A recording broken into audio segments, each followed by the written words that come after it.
(2월 14일) 화요일 오늘의 주요 뉴스입니다. 뉴욕 증시가 하루 만에 다시 상승세를 보였습니다.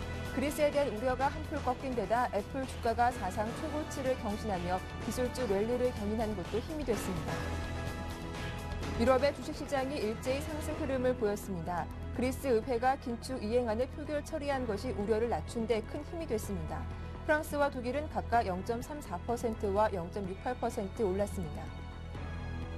국제유가는 그리스 의회의 긴축안 통과 소식에 상승세를 보였습니다. 지난주 종가보다 $2 24센트 오른 $100 91센트를 기록하면서 5주 만에 최고 수준을 기록했습니다.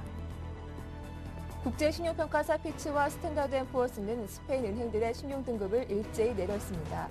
피치는 총 4개 은행의 등급을 강등했으나 S&P는 총 15곳의 신용등급을 하향 조정했습니다. EU 회원국들은 그리스 의회 긴축안을 가결을 환영했습니다. 집행위 관계자들은 오늘 15일 열릴 유로존 재무장관 회의에서 그리스에 대한 2차 구제금융 집행이 승인될 것으로 전망했습니다.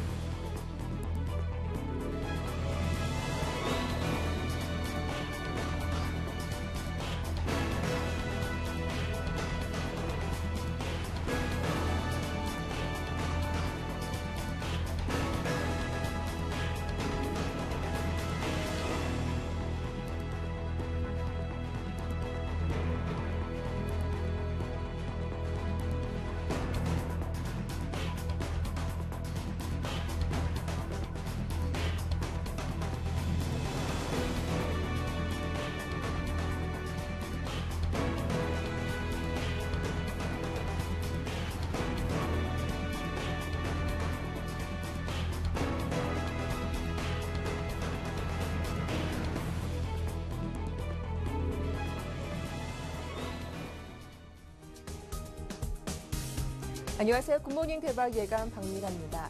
그리스 우려가 한풀 꺾이면서 글로벌 증시가 활짝 웃었습니다. 뉴욕 증시가 하루 만에 반등세를 보여주기도 했는데요. 어제도 저희가 전해드렸지만 그리스 의회가 2차 구제금융 지원을 위한 긴축안을 통과시키면서 디폴트에 대한 우려를 잠재워주기도 했습니다. 또 애플의 주가가 사상 최고치를 경신하기도 했는데요. 주당 $500를 넘어섰다고 하죠. 시가총액 규모도 어마어마한 소식인데 이 같은 호재에 기술주와 산업재가 강세를 보이면서 뉴욕 증시 상승세를 주도하기도 했습니다. 자, 간밤 글로벌 이슈들 어떤 것들이 나왔는지 자세하게 이야기 나눠보겠습니다. 글로벌 핫이슈 오늘 순서는 와이즈인베스트 심기원 대표와 함께합니다. 안녕하세요. 네, 안녕하십니까. 네, 뉴욕 증시가 다시 하루 만에 올라왔습니다. 충분히 기대할 수 있었던 부분이지 않았나 싶은데요. 어떻게 마감됐는지 자세한 마감 지수부터 확인해 주시죠. 네, 우선 뉴욕 증시 같은 경우에는 상승세로 마감을 했습니다. 역시나 그리스발 호재에 따른 어느 정도 투자 심리가 개선이 되면서 전반적으로 상승 흐름을 보였는데 다우지수 같은 경우에는 전 거래일 대비해서 72.81포인트, 0.57% 상승한 12,874.04를 기록을 하였습니다. 또한 스탠더드앤푸어스 500 지수 같은 경우에는 전 거래일 대비 9.13포인트, 0.68% 상승한 1351.77을 기록을 하였고 기술주 중심의 나스닥 지수가 비교적 큰 폭의 상승 흐름을 보였습니다. 27.51포인트, 0.95% 상승한 2931.39를 기록을 하면서 S&P 500 지수 같은 경우에는 7개월 만에 최고치를 경신하는 모습 보였습니다. 또한 업종별로는 기술주와 산업재 관련주가 전반적으로 강세 흐름을 보이면서 애플 효과에 따른 기대감 그리고 그리스발 호재에 따른 기대감으로 뉴욕 증시 전반적으로 상승 흐름으로 마감을 하였다라고 정리를 드리겠습니다. 네, 이렇게 자세하게 뉴욕 증시 마감 상황 정리해봤습니다. 이제 이슈들 하나씩 들여다볼 텐데요. 2차 구제금융 지원을 위한 긴축 이행 합의안을 의회에서 처리한 그리스가 이제 오늘 15일 유로존 재무장관 회담이 열릴 텐데요. 이때 좀 구체적인 내용을 제출해야 한다고 합니다. 어떤 내용들이 있나요? 네, 우선은 그리스 의회 같은 경우에는 그 2차 구제금융을 받기 위해서 긴축안을 승인하는 모습을 보였습니다. 네. 의회에서 긴축안에 대한 표결이 진행되는 동안에 의회 밖에서는 어느 정도 화염병을 던지는 등 이러한 시위가 나타났지만은 계속적으로 긴축안 이행을 위한 시도는 계속적으로 진행이 되고 있다라고 말씀을 드리겠습니다. 긴축안의 내용에 있어서는 연금 삭감과 월 최저임금 22% 삭감 그리고 일자리 삭감 등의 내용이 포함이 돼 있고 긴축안이 승인을 앞두고 그리스에서 주권이 다른 나라 쪽으로 넘어가지 않을까라는 우려감도 상당히 나왔습니다. 하지만 긴축안 승인에 따른 15일 예정된 유로존 재무장관 회의에서 2차 구제금융에 대한 기대감이 높아지고 있는 것이 사실인데 무엇보다도 그리스 정부가 이러한 긴축안 이행을 위해서 노력하고 있다는 점이 유로존 국가들에 대해서는 상당히 긍정적인 인식을 현재 받고 있는 것이 상황입니다. 하지만 아직까지는 이 그리스에 대한 시위라든가 아직까지 의견 대립이 남아있는 것이 사실이기 때문에 시장에서는 전반적으로 환호에 대한 움직임이 많았지만은 좀 상승폭이 좀 제한되는 등 아직까지는 경계감이 나타나고 있는 상황이다라고 말씀을 드리겠습니다. 일단은 15일까지는 좀 자세하게 살펴보는 게 좋지 않을까 싶습니다. 다음은요, 독일과 함께 또 그리스 구제 금융에 대한 동의권을 갖고 있는 나라가 핀란드인데요. 핀란드 역시 또 그리스에 대해서 긍정적인 전망을 했다죠. 네, 핀란드 정부가 그리스에 대해서 2차 구제금융에 대한 지원에 대해서 참여할 것으로 밝혔고 이러한 구체적인 참여에 대해서는 여러 가지 방안을 현재 검토 중이다라고 밝혔습니다. 핀란드는 수일 내에 그리스와 구제금융 지원을 위한 담보 제공 협상에 합의할 것이고 서명할 것이라고 밝혔는데 핀란드는 지난해 그리스에 대한 2차 구제금융 지원을 확정한 이후에 유일하게 양자 협상을 통해 지원 대출 대가로 현금 담보를 제공하기로 요청을 하였습니다. 이후 오스트리아, 네덜란드, 슬로바키아 등에서도 동등한 대우를 요구하면서 어느 정도 이러한 일정의 차질을 비워줬는데 핀란드 재무장관 같은 경우에는 현재 유로존 재무장관들은 그리스가 2차 구제금융 자금 집행 이전에 긴축 이행에 합의해야 된다면서 매우 강력하고 공통된 입장을 공유하고 있다라고 밝혔습니다. 이에 따라서 그리스 구제금융 지원안을 핀란드 의회에서 표결 처리될 수 있다라고 전망을 하였습니다. 네, 이렇게 그리스 구제 금융을 위한 각국의 노력들이 엿보이는 대목이 아닐까 싶습니다. 자, 애플의 독주 누가 막을 수 있을까요? 간밤 애플 주가가 사상 처음으로 또 $500를 넘어섰다는 소식 들어와 있는데요. 기술주 강세를 견인하기도 했었죠. 애플 주가 한번 자세하게 들여다보죠. 네, 애플의 주가가 계속적으로 신고가를 경신하고 있는 모습을 보이고 있습니다. 사상 처음으로 $500를 넘어서는 그런 모습 보였는데 역시나 1분기 어닝 서프라이즈 실적 발표 이후에 투자 심리가 계속적으로 좋아지고 있는 그런 모습 보이고 있습니다. 실적 발표 이후에 2주간 상승세를 계속적으로 지속하고 있는 모습 보이고 있는데 애플의 주가는 뉴욕 시간에서 1.5% 오르는 그런 모습 보였습니다. 네. 이것은 S&P 500에서는 구글과 프라이어스 라인닷컴에 이어서 세 번째로 높은 주가를 형성을 하였는데 애플은 그리스 호재에 따라서 증시가 전반적으로 상승세를 타고 있는 가운데 1분기에 $131억 역대 최대 순이익을 기록했다는 소식을 발표한 이후에 13거래일째 연속적으로 상승 흐름을 보이고 있습니다. 지난 8년간 진행된 애플의 놀라운 진화가 계속적으로 지금 진행이 되고 있다는 것이 시장의 평가이기 때문에 애플의 주가 $500 돌파 이후에 다음 차례는 $600를 돌파할 수 있다는 기대감이 작용을 하면서 전반적으로는 미국의 기술주 중심의 상승 흐름을 이끄는 모습 보였습니다. 그 밖에 종목군들도 상당히 좀 강세 흐름을 보였는데 GE 같은 경우에는 1.03% 상승 흐름 보였습니다. 구글도 1.04%대 상승 그리고 모토로라 모빌리티도 0.46%의 상승 흐름을 보이면서 전반적으로 애플 효과에 따른 미국의 기술주 중심의 강세 흐름이 이어진 하루라고 정리를 해드리겠습니다. 네, 이렇게 애플의 주가 내용과 함께 기술주 상승 모멘텀도 한번 자세하게 들여다봤습니다. 이어서 버락 오바마 행정부가 예산안을 제출하기도 했습니다. 부자 감세까지 포함된 내용이 담겨져 있었고 그 규모가 3조 8천억 원에 달한다고 하는데 어떤 내용인지요? 네, 버락 오바마 행정부가 경제 회생을 위한 부양책과 그리고 부유층에 대한 세금 인상안과 함께 2013년도 2013년도 회계 연도에 총 3조 8천억 달러 규모의 예산안을 의회에 제출하는 모습을 보였습니다. 세수 확충을 위해서 고소득층에 대한 배당소득에 대한 세율을 2배 이상 높이고 그리고 개인 최고소득 세율을 35%에서 39.6%로 약 4.6% 올리는 그런 부분을 제출을 하였는데 오바마 행정부는 이날 의회에 제출한 내년도 예산안에 대해서 그리고 올해 경제 성장률을 종적 2.6%에서 2.7%, 0.1% 높게 잡는 그런 모습 보였습니다. 또한 2013년도, 2014년, 2015년도 성장률을 각각 3%대 그리고 3.6%대, 4.1%대로 내다보는 그런 전망을 하였는데 앞서 1월달 연준이 미 경제가 올해 2.2에서 2.7%로 성장할 것이라는 예상보다도 높은 그러한 전망치를 내놓았습니다. 실업률은 2014년도에는 8.1%대, 2015년도에는 7.3%대로 떨어질 것으로 전망을 하였고 재정 적자는 올해 당초 예상치보다 높은 1조 3천억 달러를 달할 것이라는 전망을 내놓으면서 내년에는 9,010억 달러로 내다보는 전망까지도 함께 내놓았습니다.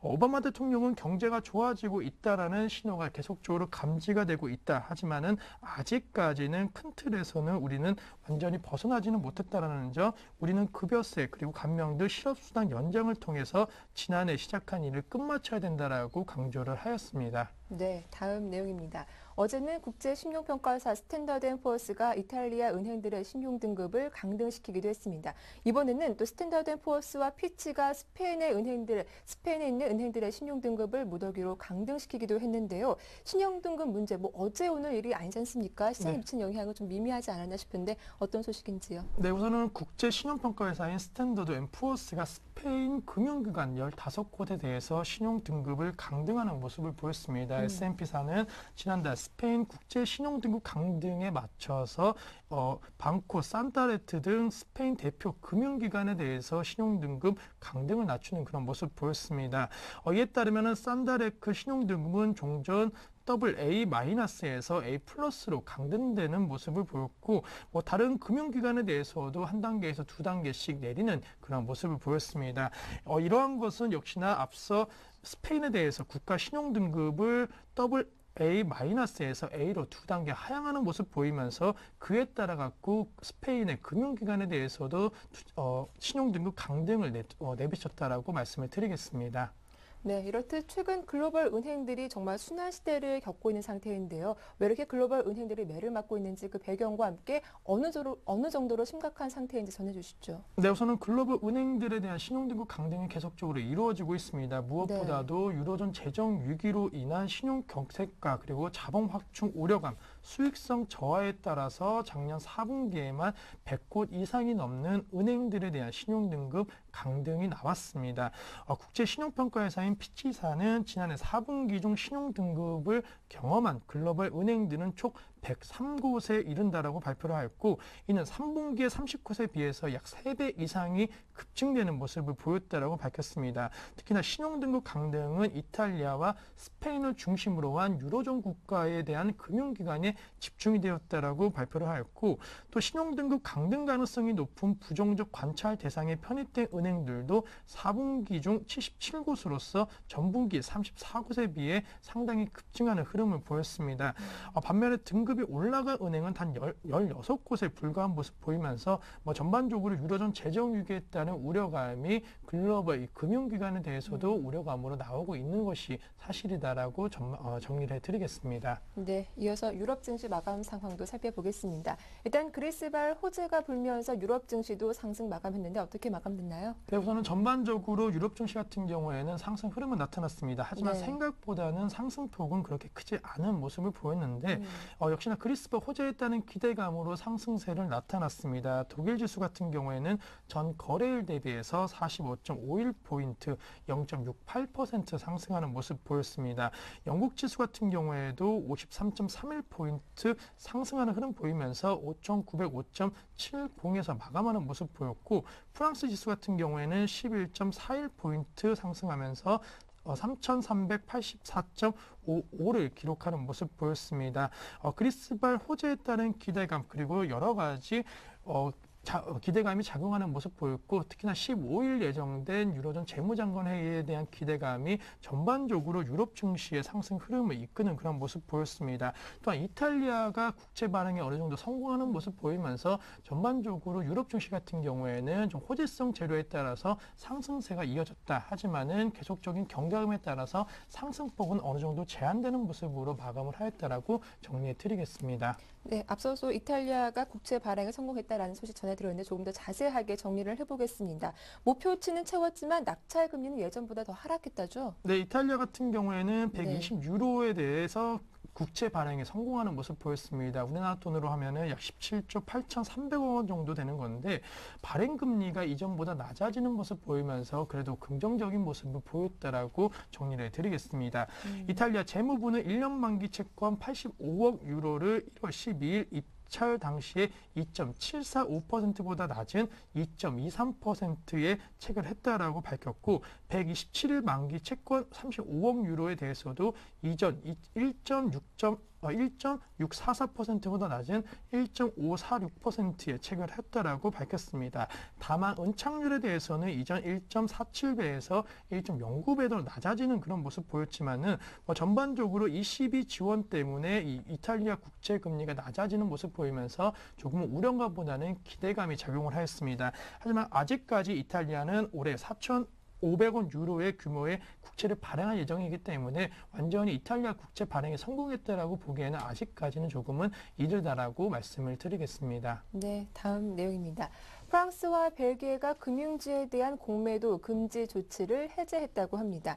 시장을 좀 바라보는 시각이 불안보다는 좀 안정으로 바뀐 게 아닌가 싶기도 하거든요. 어떤 내용인지요? 네, 우선 프랑스와 벨기에가 지난해부터 추진해온 주요 금융주에 대한 공매도 금지 조치를 해제하는 모습을 보였습니다. 유로존 재정 위기로 촉발된 시장 불안이 어느 정도는 안정화되었다는 것을 조금 보여주는 예시가 될 수가 있는데 네. 프랑스와 벨기에 당국이 지난해 8월부터 유지해온 주요 금융주에 대한 공매도 금지 조치를 철회했다라고 유럽에서 소식통이 정했습니다. 양국은 각각 10개와 그리고 4개의 금융주에 대해서 공매도를 금지했었는데 양국은 유로존 재정 위기로 인해 주요 금융사들의 증시가 폭락할 수 있다라는 우려감 때문에 그동안 공매도를 금지했었다. 하지만은 전반적으로 좀 시장이 안정화되는 모습 보이면서 이러한 금지 제도를 철회했다라고 밝히는 모습을 보였습니다. 네, 다음은 상품 시장 쪽 마감 상황도 정리해 보겠습니다. 일단 그리스 우려가 완화되면서 국제 유가는 100달러를 넘어서기도 했습니다.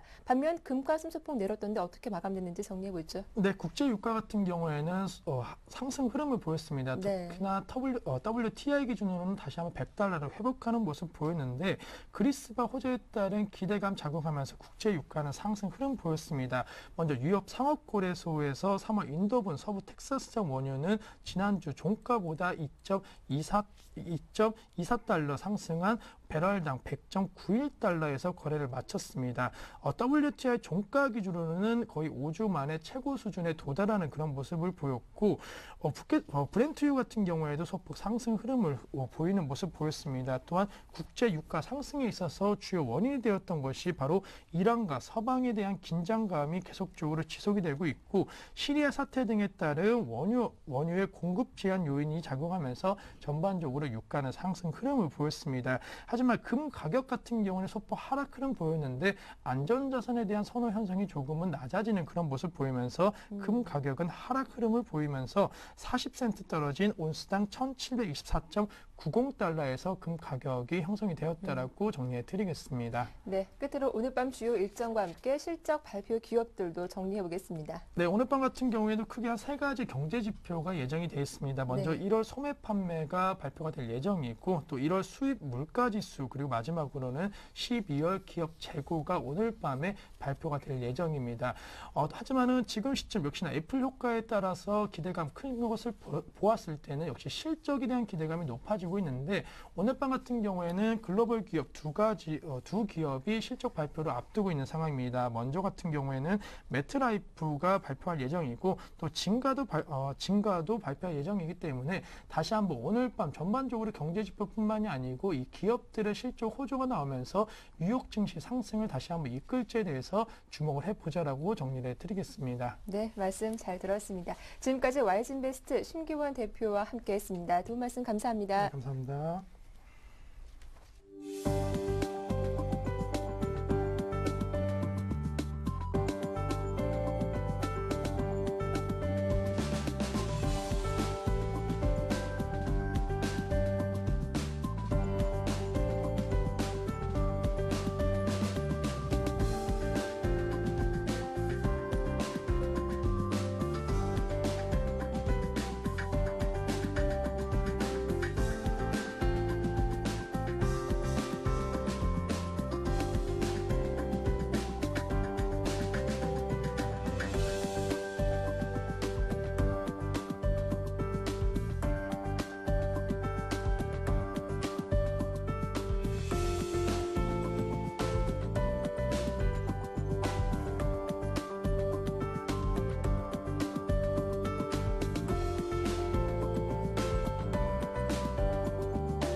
네, 글로벌 마감 시황 살펴봤는데요. 그에 따른 오늘 국내 증시 전망도 자세하게 들어보도록 하겠습니다. HMC 투자증권 시화지점의 박지훈 과장 전화로 만나보겠습니다. 안녕하세요. 네, 안녕하세요.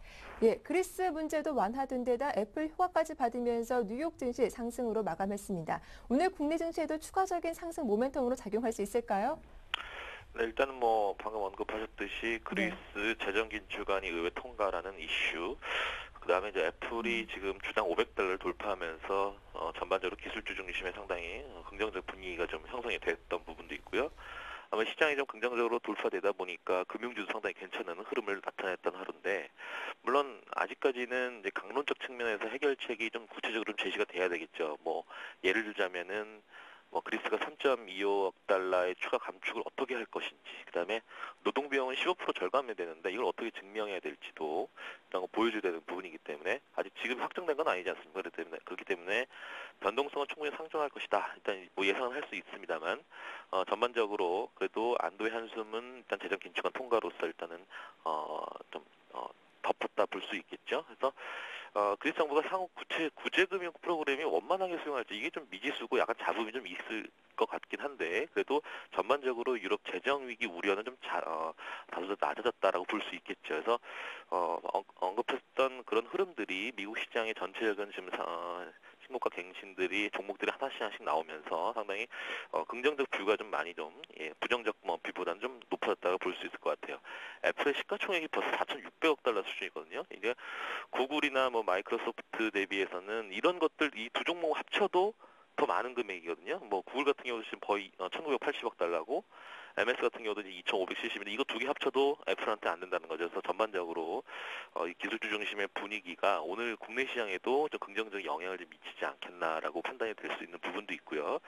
하지만 전반적으로 시장 자체가 전반적으로 외국인 기조가 충분히 이어지는 그런 흐름들은 역시 유럽 쪽보다는 좀 미국의 전반적인 흐름들이 국내 증시와 좀 커플링하는 현상이 좀 있는 만큼 그런 흐름들은 오늘 국내 증시에도 긍정적 분위기로 형성될 가능성이 농후하다 이렇게 말씀드리겠습니다.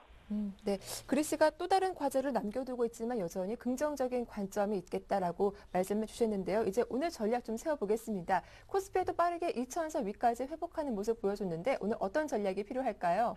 예, 오전과 오후 분위기는 상당히 좀 극단적으로 소위 말해서 전반전과 후반전이라고 표현할 정도로 사실 그게 맞을 것 같긴 한데 그 부분적인 변동성은 좀 우리가 좀 인정을 해야 될 부분도 있겠죠. 그러다 보니까 어느 정도 환병 물량도 좀 있을 수 있고요. 개인들이라든지 기관의 수급도 상당히 외국인과 좀 리버스되는 움직임이다 보니까 다소 수급적인 물음표를 좀 제시한 분들 있는데 여전히 시장의 바로미터 키 역할은 역시 외국인이라 볼 수 있을 것 같아요. 그래서 이런 흐름들이 기조가 좀 이어진다라면 상승 추세는 지속된다라고 우리가 좀 단정 지을 수도 있지 않겠냐. 하지만 이제 전반적으로 봤을 때 변동성이라는 부분들은 계속 확대될 수 있습니다. 근데 크게 하지만 위축될 필요는 없지 않느냐. 그래서 전반적인 흐름들이 글로벌 금융시장 같은 경우도 유동성이라는 타이틀 가지고 지금 랠리가 좀 이어지는 부분들이 있죠. 그러다 보니까 자연스럽게 금융 지표가 안정이 되는 부분도 있고 투자 심리 호전에 대한 여러 가지 지표들도 반복적으로 순환적 개선세가 좀 이어지고 있는 부분입니다. 그래서 아직 매일매일 일관성 있는 모습은 아니고 약간 엎치락뒤치락 하고 있지만 전반적으로는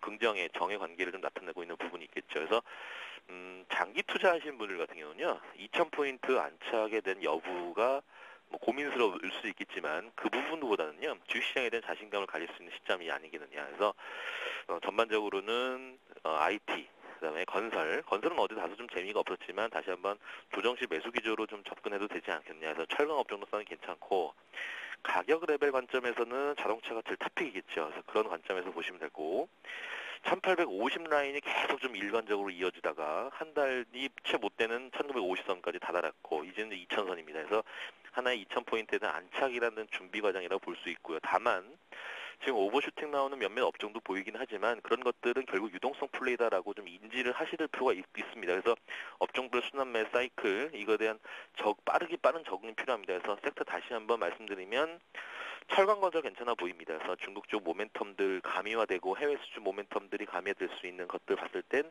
현대제철 상당히 좀 매력적으로 보이고요. 어제 다소 좀 숨고르게 했던 대림산업, 현대산업, 삼성물산, 그다음에 탑픽은 삼성 엔지니어링을 볼 수 있을 것 같고요. 자동차는 현대차, 기아차, 현대모비스, 트루이카 3인방을 잘 보시면 될 것 같고 은행주는 여전히 싸다.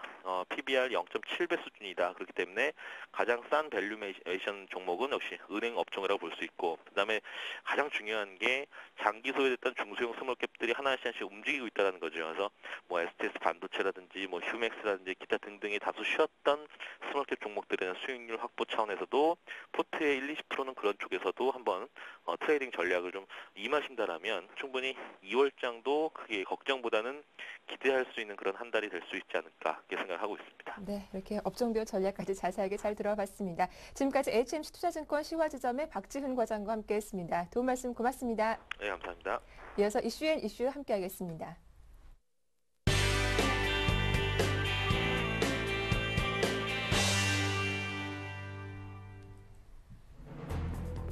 지난해 사상 최대 이익을 올린 시중은행들이 키코 소송에서 일부 패소한 배상금을 주지 않기 위해 강제 집행 정지를 남발하고 있습니다. 자금난을 견디지 못한 중소기업들이 줄지어 폐업하고 있습니다. 증권사들이 투자 고객의 재산인 투자자 예탁금 및 펀드 예탁금의 운용 수익 5,692억 원을 투자자에게 돌려주지 않고 자신들의 호주머니에 챙긴 것으로 드러났습니다. 금융투자협회에 따르면 지난 9일 기준 코스타 시장의 신용융자 잔액은 1조 7,152억 원으로 올 들어 1,631억 원 증가했습니다. 이로써 코스타 시장 신용융자 잔액은 지난 2007년 7월 27일 이후 4년 7개월 만에 최고치를 기록했습니다. 새누리당은 대형마트와 기업형 슈퍼마켓의 지방 중소도시 신규 진출을 5년간 금지하는 방안을 추진하기로 했습니다. 인구 30만 명 미만인 50개 중소도시와 전체 군이 대상입니다. 네, 이슈 오늘 순서는 서울경제신문 증권부의 안현덕 기자와 함께하겠습니다. 안녕하세요. 네, 안녕하세요. 네, 첫 소식부터 살펴보겠습니다. 2008년 국내를 떠들썩하게 했던 것이 바로 파생 금융상품의 일종인 키코입니다. 당시에도 흑자도산이란 말이 나올 정도로 중소기업의 피해가 컸었는데요. 중소기업이 느끼는 키코의 악몽이 현재까지도 진행형이라고 하는데 어떤 내용인가요? 예, 지난해 사상 최대 이익을 냈던 시중은행들이 키코 소송에서 패소하고도 배상금을 주지 않기 위해 강제 집행 정지를 남발하고 있다고 합니다.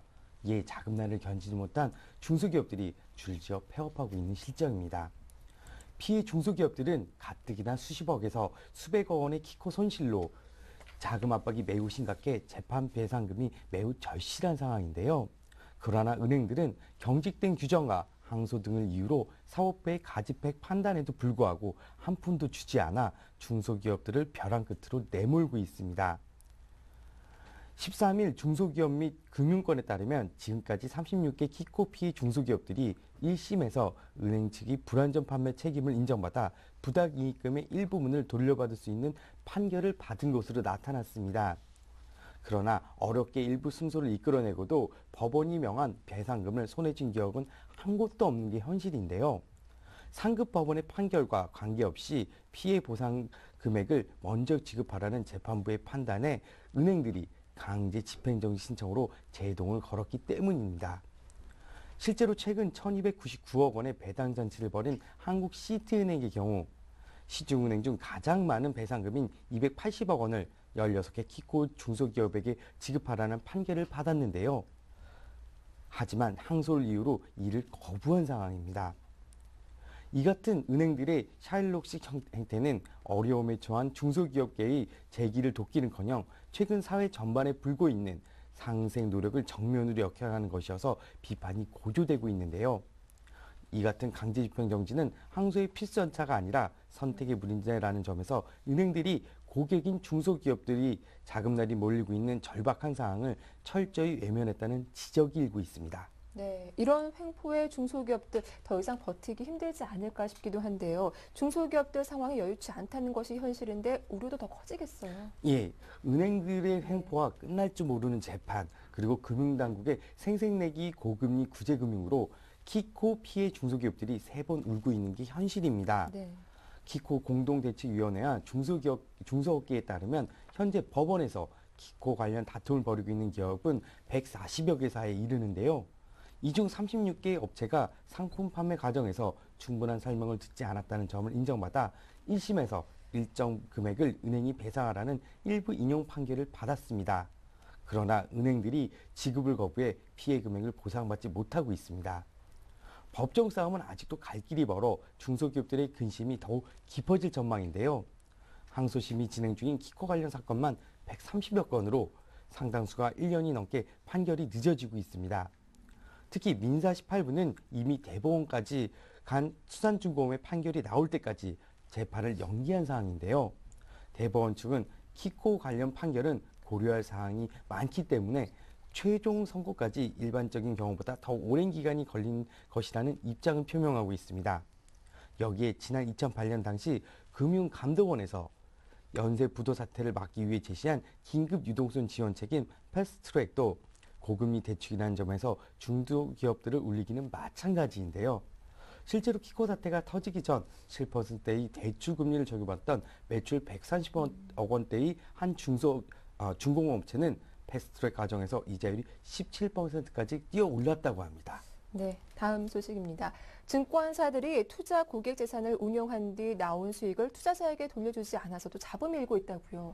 예, 증권사들이 투자 고객의 재산이 투자자 예탁금과 펀드 예탁금의 운용 수익 5,692억 원을 투자자에게 돌려주지 않고 자신들의 호주머니에 챙긴 것으로 드러났습니다. 감사원은 작년 4월에서 5월 금융위원회가 금융감독원을 대상으로 금융소비자 보호 등 금융감독 실태 감사 결과 이 같은 사실을 적발했다고 13일 밝혔는데요. 감사 결과에 따르면 48개 증권사들은 2009년과 2010년 2년간 증권금융에서 투자자 예탁금 수익금으로 8,317억 원을 받아 이 중 34%에 불과한 2,848억 원만 투자자에게 지급하고 나머지 5,469억 원은 회사 이익으로 귀속했습니다. 투자자 예탁금은 주식 등을 매입하려고 증권과제에 예치한 자금으로 규모와 상관없이 운용수익 기여율이 같아 필요 경비를 뺀 금액을 모두 투자자에게 돌려주는 게 타당한데요. 하지만 투자협회는 내부 규정으로 증권사가 자체 기준에 맞춰 투자자를 차별의 예탁금 이용료를 지급하게 함으로써 증권사들이 챙기는 것을 허용했고 금융감독원은 이 같은 사실을 방치했습니다. 증권사별로 이용료 지급률이 다른데요. A증권사의 경우 운용수익 1,092억 원 중 764억 원을 투자자에게 준 반면 B증권사의 경우 1,782억 원 중 249억 원만 지급했습니다. C증권사는 운용수익 513억 원의 11%만 투자자 예탁금 이용료를 내주었고 또 펀드 판매회사 77곳도 펀드 예탁금 운용수익 233억 원을 투자자에게 돌려주지 않고 회사 이익으로 챙긴 것으로 적발됐습니다. 감사원은 이에 금융위원장에게 관련 규정을 개정하라고 통보하는 한편 금감원의 지도 감독 업무를 철저히 하도록 주의를 요구했습니다. 또 이 밖에 감사원은 펀드의 불안전 판매 등을 방치하려고 미스터리 쇼핑 제도를 도입했지만 실효성이 떨어진다고 지적했습니다. 네, 금융당국과 협회 그리고 증권사가 만든 합작품이라고 해도 과언이 아니겠습니다. 여기에 고객 보호는 아랑곳하지 않고 신용융자에만 나서고 있어서 또 한 번 질책을 피할 수 없는 상황인데요. 이 코스닥 시장 내 신용융자 잔고가 줄지 않고 있다고요. 예, 금융당국의 감독 강화에도 불구하고 네. 빚내 테마주에 투자하는 투자자들이 빠르게 늘고 있습니다.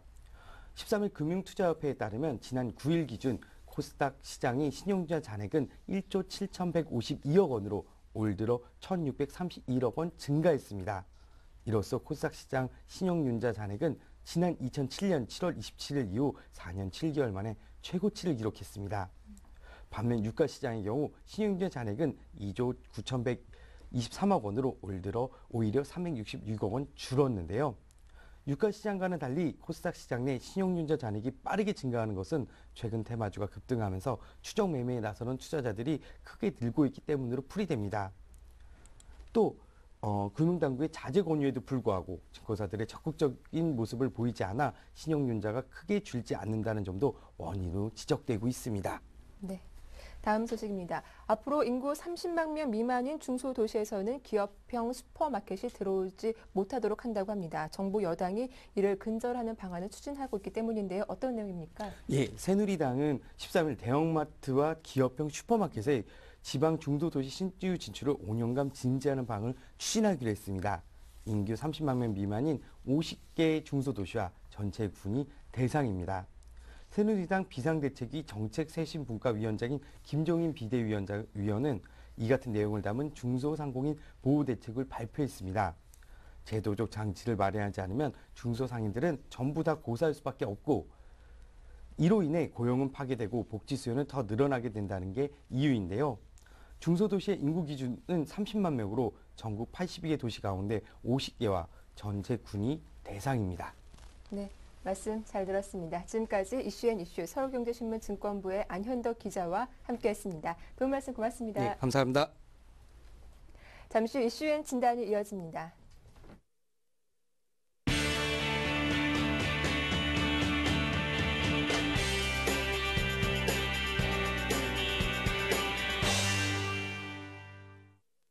네, 오늘장 전략 세워보는 이슈앤 진단 시작하겠습니다. 오늘 순서는 하나대투증권 목동중앙지점의 임진순 대리와 함께하겠습니다. 안녕하세요. 예, 안녕하세요.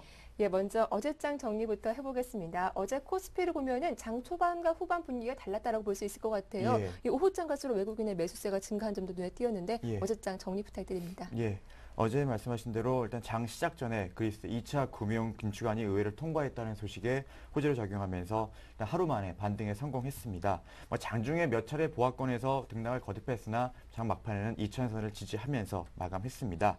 일단 외국인이 거래소에서 1,683억 순매수하면서 6영업일 연속 매수했죠. 1월 이후 8조 원 순매수하면서 역시 시장을 뒷받침했고요. 프로그램 역시 국가 지자체 중심으로 1,100여 원이 유입되면서 지수 상승을 뒷받침했습니다. 반면에 기관이 상당히 소극적인데요. 펀드 환매 압력이 가중되면서 투신권을 중심으로 매도가 지속됐습니다. 1월 17일 이후 2조 원 이상 매도하면서 외국인과 다소 상반된 흐름 기록하고 있습니다. 업종별로 봤을 때는 역시 업종별 키맞추기 차원의 순환매가 계속되고 있는데요. 그동안 강세 보였던 화학, 정유, 건설 등이 주춤하는 가운데 상승장에서 소외됐던 자동차라든지 유통업종이 강세 보였습니다. 예, 방금도 말씀해 주셨지만 어제도 다양한 업종들이 올랐습니다만 그 가운데 자동차 업종 상승세가 눈에 띄기도 했는데 좀 자세하게 살펴보도록 하죠. 예, 말씀하신 대로 자동차 업종 오랜만에 강세 좀 보였는데요. 네. 일단 낙폭 과대 인식에 따른 밸류에이션 매력, 그다음에 외국인과 기관의 양매수가 이어졌고요. 미국 고속도로 안전국의 도요타 고소사건까지 덧붙여지면서 현대차 그룹주가 동반 강세를 보였습니다. 또한 부품주 역시 한미 FTA의 발효 임박 소식에 덧붙여서 SL, 성우하이텍, 화신 등 관련주들이 상승을 보였습니다. 뭐 이 밖에도 아이패드 3 관련주들도 강세를 보였는데요. 3월 초 아이패드 3의 출시 소식으로 아바코, 이녹스, 나노신소재 등이 강세를 보였고요. 몇 가지 테마들도 눈에 띄었는데요. 뭐 시멘트, 터널, 장애인 공약주들 강세 보였습니다. 시멘트 관련주로는 뭐 가격 인상 가능성이 부각되면서 IS동서, 쌍용양회, 성신양회 등이 강세를 보였고요. 터널은 서울시장이 대심도 터널 건설을 긍정적으로 검토한다는 소식에 특수건설, 울트라건설, 이화공영 등이 동반 상한가. 또한 장애인 공약은 민주통합당이 7대 장애인 공약을 발표하면서 오텍, 평화산업, 국제약품, 대원제약 역시 상한가로 동반 마감했습니다. 네, 이렇게 좀 자동차주와 그리고 IT주 그리고 테마주가 강세를 보였다라는 소식 말씀해 주셨는데요. 이 펀드 환매도 좀 2,000포인트 넘어서면서 많이 나오고 있다고요. 예. 예. 일단 외국인들이 사는 반면에 시장에서 기관은 계속 매도를 하고 있는데요. 결론적으로 당분간 기관의 매도세는 지속될 것 같다 이렇게 보고 있습니다. 일단 지난달 18일부터 지난 8일까지 ETF를 제외한 주식형 펀드에서 총 3조 1천억 원이 순유출됐는데요. 지난해 2,100선 위에서 4조 원이 유출된 상황과 대비해 볼 때 좀 더 지수대가 낮고 빠른 모습을 보고 있습니다. 뭐 1900에서 2000대 어떤 유출량이 총 유출량의 94%를 차지하는 상황이고요. 일단 기관의 매도세가 지속된다는 근거는 세 가지 정도로 들 수가 있겠는데요. 일단 투신권의 유동성 비율이 3%로 상당히 낮은 수준에 있습니다. 또 지난해 8월 이후 올해 1월 만기분을 제외하고 남아있는 2조 5천억 원대의 환매 물량이 아직 대기 중이라는 점 역시 잠재적으로 기관의 물량이 더 나올 수 있다 이렇게 볼 수 있고요. 언제 끝날 것이냐 이 부분에 있어서는 작년 11월 이후 처음으로 부동자금이라고 할 수 있는 MF가 70조 원을 넘어섰는데요. 이것들이 언제 증시로 유입이 되느냐에 따라서 향방이 좀 달라질 수 있다 이렇게 보고 있습니다. 네, 이제 오늘 전략 세워보겠습니다. 어제 장에서도 저희가 확인할 수 있었지만 2,000포인트 저항이 상당히 강하기도 했습니다. 예. 2,005포인트 종가상 마감을 했는데 예. 이제 오늘 어떤 전략이 필요할지 궁금합니다. 글로벌 예. 증시 훈풍도 분명히 받을 텐데 말이죠. 예, 맞습니다. 일단 지금 뭐 투자자분들께서는 2,000선에 대한 상당히 생소함, 그다음에 많이 올랐다는 부담감, 또 외국인이 언제 또 팔지 모른다는 또 외국인의 스탠스에 대한 두려움 이런 것들을 가지고 계실 텐데요. 제가 볼 땐 2,000선에 대한 생소함, 두려움보다는 좀 익숙해지자 이렇게 보고 있습니다. 뭐 현재 시장을 이끌고 있는 유동성은 당분간 지속될 것으로 전망을 하고 있는데요. 뭐 이달 말 예정된 유럽 중앙은행의 2차 LTRO도 있고요. 뭐 미국의 경기 부양도 향후 있을 가능성도 있고요. 그래서 외국인의 매수 기조가 이어지며 우상향 추세는 계속될 것이다. 이렇게 보고 있습니다.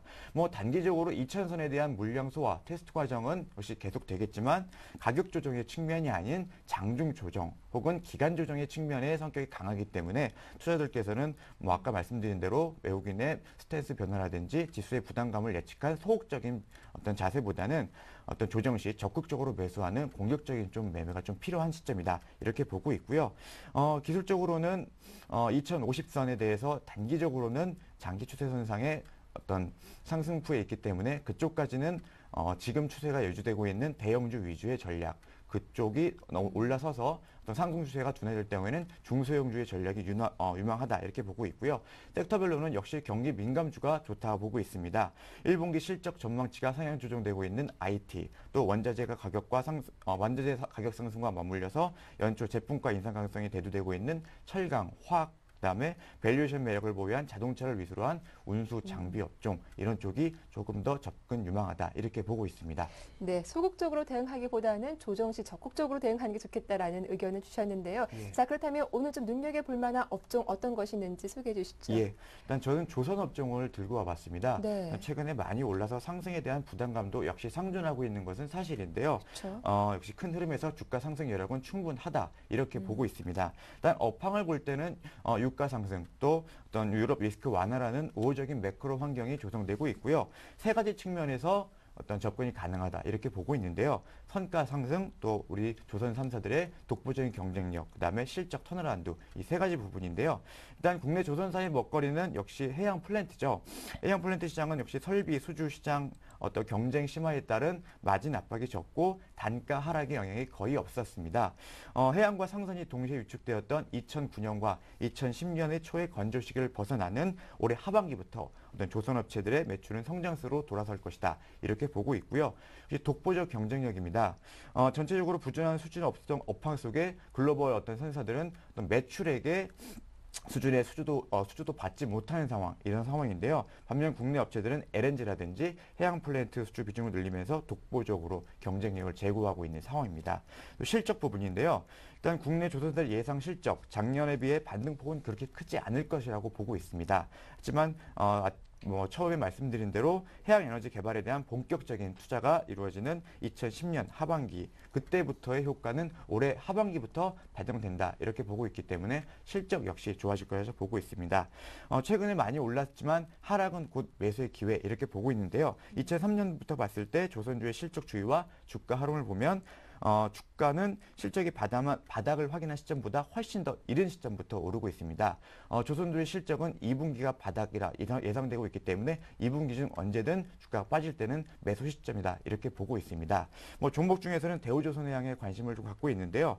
2011년 기준으로 매출은 상선, 해양 비중이 65대 35였지만 2014년까지 어떤 해양 부분에서의 매출이 50%까지 올라가는 수준이어서 이런 프로덕트 믹스의 개선이 2분기 중 수익성 바닥을 계속 확인한 후 점진적인 어떤 개선세의 원동력이 될 것이라고 보고 있고요.